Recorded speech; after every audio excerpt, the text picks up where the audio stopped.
Aujourd'hui, le tournage d'une pub à échelle réduite. Le Titanic grandeur nature, le rêve un peu fou d'un ado et de tout pour tous les goûts au salon des collectionneurs.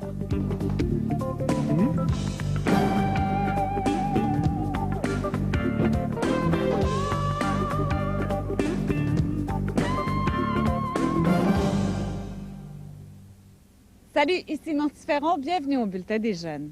C'est grâce à l'animation si des films comme Parc Jurassique ont l'air plus vrais que vrais. Aujourd'hui, on utilise beaucoup l'animation pour recréer des scènes grandioses dans les films et les publicités. Éric Ménard est allé rencontrer un producteur qui a utilisé cette technologie lors du tournage d'une publicité.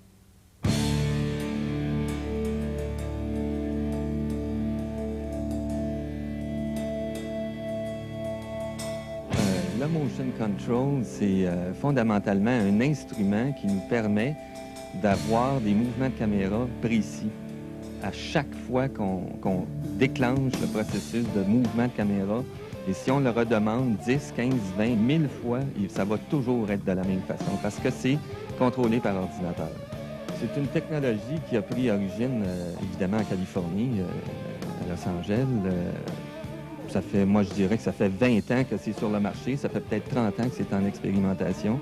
Dans un premier temps, ce qu'on doit faire, c'est on doit déterminer notre point de départ et notre point d'arrivée. Et ça, on le fait manuellement. On place la colonne à la position désirée par rapport... Et on place sur la caméra l'objectif qui va nous permettre d'obtenir l'image qu'on cherche.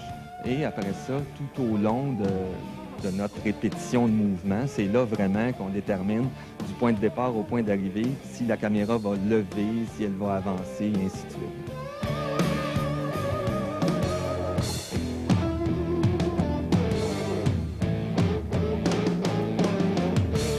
Au Québec, on en a un seul, Motion Control, que c'est les animations de Pascal Blais qui le possèdent. C'est un appareil qui vaut 1 million de dollars. L'instrument comme tel, à cause que c'est un instrument qui ne se fait pas à grande quantité, évidemment. Juste donner un exemple, les moteurs qui font avancer cette machine-là, c'est les mêmes moteurs qui servent aux robots pour monter les voitures.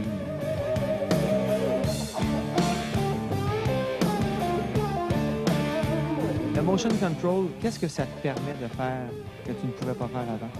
Ça permet, là, dans une petite maquette minuscule, où on a des personnages, là, gros comme des G.I. Joe, ou plus petits encore, comme des soldats en plastique, là, on peut se permettre de faire des mouvements de caméra image par image.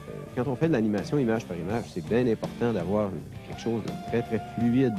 Quand on dit fluide, c'est d'avoir pas des déplacements comme un vieux King Kong des années 30, là, mais comme très, très, très doux là, dans son déroulement.